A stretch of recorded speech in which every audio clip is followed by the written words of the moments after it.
I'm gonna train all 151 Pokémon in Generation 1. By now I've already trained 8 Pokémon in Pokémon Blue and Red, and today I'll train 3 new Pokémon in Pokémon Yellow until they can challenge Pewter Gym. Then, I'll be ranking the Pokémon I trained today on my ongoing tier list, so keep watching until the end of the video. But enough said, it's time to train them all. So, if you know anything about Pokémon Yellow, it's gotta be this. Unlike Pokémon Red and Blue, where you choose either Bulbasaur, Squirtle, or Charmander as your starter Pokémon, in this game, Professor Oak gives you a Pikachu as your starter Pokémon. And this electric-type Pokémon is quite a powerful starter, with a higher stat average than the 3 regular ones. Pikachu has high attack and special stats, not unlike those 3, but where it really shines is in its incredibly high speed, higher even than Charmander's. However, Pikachu is also a bit squishy, with somewhat low HP and defense stats. Let's see how it fares in my first battle against my rival. Did you just hear that? Yeah, Pikachu's battle cries are taken from the anime. Also, the rival starter has been changed to Eevee, which can evolve into any of its 3 evolutions later in the game. Anyways, as you can see, unlike the regular Gen 1 starters, Pikachu knows its first special attack move, Thundershock, from the moment you obtain it. Thundershock has a base power of 40 and a 10% chance of paralyzing its target, like just happened to Eevee. It's a really powerful move, which in turn makes this a rather quick battle. Certainly quicker than trading tackles and scratches with the regular Gen 1 starters. Pikachu easily beats Eevee and reaches level 6, learning Tail Whip. So in Pokémon Yellow, after the first rival battle, Pikachu starts following the player around. They also implemented a happiness system for Pikachu, where its happiness with the player increases or decreases depending on various factors. You can talk to Pikachu, and its response is supposed to let you know how happy it is with you. As you can see, it hates me right now. Well, as Pikachu levels up, its happiness will increase, so I start training it while looking for new Pokémon at Route 22. Soon enough, I catch a level 3 Rattata, my second Pokémon for today.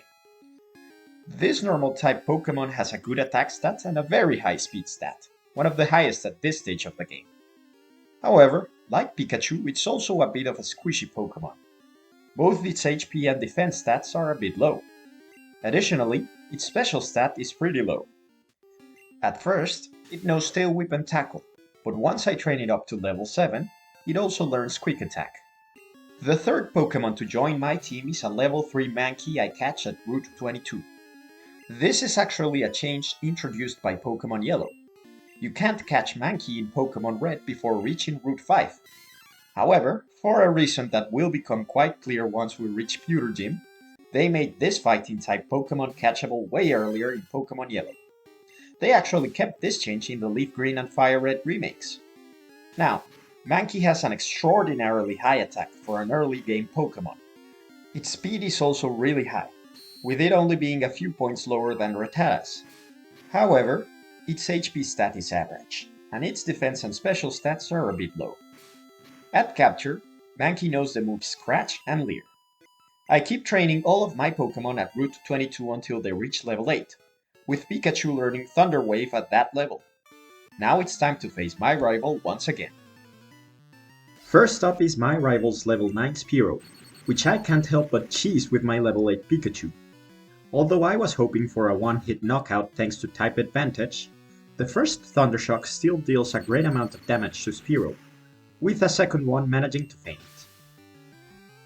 Next up, my level 8 Rattata faces my rival's level 8 Eevee. This battle actually decides its evolution later into the game. If I win, it will evolve into a Jolteon. Anyway, by now Rattata has lowered Eevee's defense with 2 Tail Whips, while Eevee lowers Rattata's accuracy with 2 Sand attacks. Then, Rattata lands a Quick Attack that deals decent damage, but afterwards Eevee's Tackle also hits hard. This might be a close battle. A second Quick Attack leaves Eevee in the red, while Eevee misses its third Sand attack. Unfortunately, Rattata's next attack misses, but luckily Eevee misses a Sand attack again.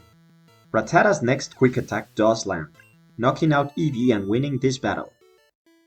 After beating my rival for a second time, I move on to Viridian Forest. As in Pokemon Blue, Caterpie is the most common wild Pokemon found here. In fact, you can't catch Weedle in Pokemon Yellow. Actually, Game Freak went even further and changed all of Viridian Forest's bug catchers to only include Caterpies and Metapods in their teams. They really had something against poor Weedle. They completely purged him out of Viridian Forest. But all this means my Pokemon won't be getting poisoned this time around, which makes this first dungeon a bit unremarkable in my opinion. Without the chance of getting your Pokemon poisoned, there's not much of a challenge anymore. All of my Pokemon demolished the endless Caterpies and Metapods without much repercussion. I only had to heal them twice at a Pokemon Center while training them at Viridian Forest. Speaking of which, I trained my Pikachu up to level 11, at which point it learns Quick Attack, and my Rattata up to level 14, at which point it learns its signature move, Hyper Fang. I also trained Mankey up to level 10, with it learning the fighting type attack move Low Kick at level 9. My team is now ready to face Pewter Gym. And here's where Pikachu fails a bit as a Generation 1 starter. Every single Pokemon in Pewter Gym, the first gym of the game, is immune to electric attacks. Not resistant, but immune, since all of them are ground-type Pokemon. That means that, unlike Charmander, which was still able to take down Brock's Pokemon with its powerful special attack, we can't make use of Pikachu's great special attack at this gym at all. This is such a big disadvantage that Game Freak actually went and changed the game so Mankey would be available earlier, and learn Low Kick at level 9, so the player could use it to beat Brock. But hey, Pikachu still has a high attack stat, and knows Quick Attack, so it's not completely helpless. Let's see if it can beat Junior Trainer's ground-type Pokemon. First, Pikachu faces Junior Trainer's Diglett, who has been lowered down to level 9 in Pokemon Yellow. Thanks to its high speed, Pikachu hits Diglett with a critical hit Quick Attack which does a lot of damage, while Diglett counters with a Scratch. But after a second Quick Attack, Diglett is out. That was pretty quick, but let's see if Pikachu can also take out Junior Trainer's next Pokemon. I'm talking about Sandshrew, of course, who's been lowered down to level 9 as well. But its high defense will still prove to be tough to overcome. So first, I start by lowering it with Pikachu's Tail Whip. In turn, Sandshrew hits Pikachu with Scratch, which does some decent damage. Pikachu uses Tail Whip once again, with Sandshrew then landing a second Scratch that leaves it with less than half of its HP. It's time to return some damage, so Pikachu starts hitting Sandshrew with Quick Attack. Sandshrew is pretty relentless though, and keeps on using Scratch. Soon, Sandshrew is left with less than half of its HP, but after another Scratch, Pikachu is left with only 1 HP remaining. Pikachu uses Quick Attack again, which I hoped might land as a critical hit, but instead, it leaves Sandshrew in the red. Then, one last Scratch from Sandshrew faints Pikachu, who lets out a pretty scary cry of anguish. So, I send out Rattata to avenge it, and one tackle from it is enough to take Sandshrew down. Junior Trainer is beaten, and Pikachu did most of the work, with it almost fainting both Pokemon despite their immunity to electric attacks. Now it's time to face Brock's Rock-type Pokemon. First up, my Mankey faces Brock's Geodude, who's been lowered down to level 10 in Pokemon Yellow. Mankey hits Geodude with Low Kick, which not only is super effective against the Rock-type, but also lands as a lucky critical hit, knocking out Geodude in one hit. You see, strong attackers with high speed stats have a higher chance of landing critical hits in Generation 1. But critical hits are not always desirable in this generation, as you'll soon see. Brock now sends out his Onix, who's also been lowered down to level 12 in Pokemon Yellow. My Rattata will face it. Now, Onix's really high defense stat is a problem for physical attackers like Rattata, doubly so when they use normal type moves, as the rock type is resistant to them. So first, I set up by having Rattata lower Onix's defense using 2 Tail Whips.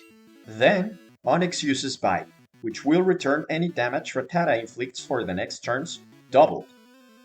So, Rattata will use Tail Whip again to lower Onix's defense until Bite fails to hit. Onix's defense is now down by 4 stages, a good setup to start hitting Onix with Rattata's strongest attack move. Rattata hits Onix with Hyper Fang, but unfortunately it lands as a critical hit, which in Generation 1 bypasses all stat modifiers, including those from Tail Whip. Despite that, Hyper Fang is an incredibly strong normal type attack, meaning it still deals some decent damage to Onix.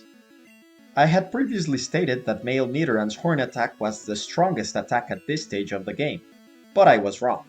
With a base power of 80, Hyper Fang surpasses it. So now, Rattata hits Onix with a second Hyper Fang that deals a huge amount of damage, while Onix uses Screech to lower its defense. But Rattata hits it with a Hyper Fang again, taking out Onix for good and ending this battle. My first Pokémon Blue team has successfully challenged Pewter Gym. Before ending this video, as always, I'll rank today's Pokémon in my ongoing tier list. By the way, I'll use their red and blue sprites so as to keep the tier list consistent. As you can see, they were quite different, especially Mankey's. Game Freak changed the sprites for Pokémon Yellow to fit the Pokémon's anime designs. Anyway, let's start with Pikachu, Yellow's unique starter Pokémon, which I'll be placing at the A tier. Now Pikachu is a good special attacker, a very rare thing at this early stage of the game. However, that advantage is negated at Pewter Gym, which sets it apart from the regular Gen 1 starters. Thankfully, it's still a decent physical attacker, which counts in its favor, so I'll place it just before Charmander and Squirtle but ahead of male Nidoran. Next up is Rattata, which I'll be placing at the B tier ahead of Spearow. They're actually pretty similar, with both being squishy physical attackers with really high speed stats. But Rattata's incredibly strong Hyper Fang makes it the better Pokémon in my opinion. And last, I'll place Mankey in the A tier just after Pikachu. Pokémon Yellow did good for Mankey. Its incredibly high attack stat makes it really stand out as an early game Pokémon. And having it learn Low Kick, which not only benefits from same type attack bonus, but is also super effective against Brock's Pokémon, makes it an absolute beast. So, what do you think? Do you agree with these rankings? Leave a comment down below if you think one of these Pokémon should be ranked higher or lower. Also, if you have any fond memories with any of these Pokémon, share them in the comments. And don't forget to subscribe to the channel so you don't miss the next episode. See you on the next one.